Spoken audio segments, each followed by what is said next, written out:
Hello everyone, in this video tutorial I will tell you about the factory data reset in your device Realme C30.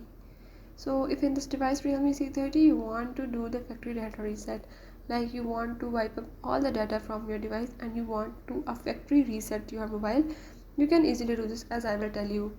Before that, if you are new to my channel, don't forget to subscribe and press the bell icon.